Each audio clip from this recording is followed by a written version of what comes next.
अस्सलाम वालेकुम। आज हम बनाएंगे बीफ यखनी पुलाव। बहुत मज़ेदार बनती है कि पूरे घर में इसकी खुशबू महक जाएगी।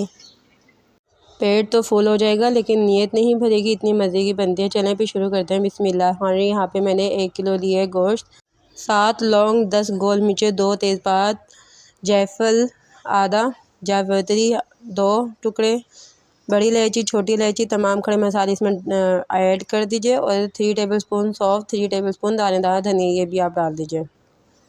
अब आप इसके अंदर डालें लहसुन अदरक, बगैर छिलके उतारे धोकर आप डाल दीजिएगा, या आप छिलके उतार के भी डाल सकते हैं, लेकिन मुझे जल्दी मैंने ऐसे धोकर लहसुन अदरक को ऐड कर दिया। ठीक है, 2 प्याज लिए हैं, ये भी आप धोकर डाल दीजिएगा। चाहें तो छिलके उतार सकते हैं, वरना ऐसे ही ऐड कर दीजिएगा। मैंने छिलके उतारे हैं। 1 टेबलस्पून आप डालें नमक आप अपने टेस्ट के मुताबिक डालिएगा। अभी आगे चल के भी हमने और डालना है। 3 हरी मिर्चें डालें धोकर डंडी समेत। अब आपने इसके अंदर इतना पानी डालना है कि गोश्त से ऊपर पानी होना चाहिए, क्योंकि हमने इसको कुकर में पकाने। तो 3 गिलास मैंने पानी डालकर 20 से 25 मिनट के लिए वेट लगा दें। यहाँ पे सेला चावल हैं 2 गिलास, इसको धोकर अच्छी तरह से आधे घंटे के लिए भिगो दीजिएगा। यहाँ पे आप देख सकते हैं हमारे पास ये है दही, 1 कप मीडियम साइज़ का प्याज कटिंग हुआ हुआ, 1 टेबलस्पून अदरक लहसुन, खड़े मसाले मैंने ले लिए भर के 1.5 टेबलस्पून, 3 से 4 टमाटर हैं, 6 से 7 हरी मिर्चें कटिंग कर ली हैं। अब आप यहाँ पे देख सकते हैं हमारी यखनी बनके तैयार हो चुकी है। जो गोश्त है वो बिल्कुल गल चुका है, क्योंकि हमने आगे चल के भी थोड़ा सा और पकाना है। 20 मिनट के बाद हमारा गोश्त अच्छी तरह से हो चुका है तैयार। यखनी आप छान लीजिएगा। यहाँ पे मैंने घी लिया 1/2 कप, तमाम खड़े मसाले इसमें डाल दीजिए।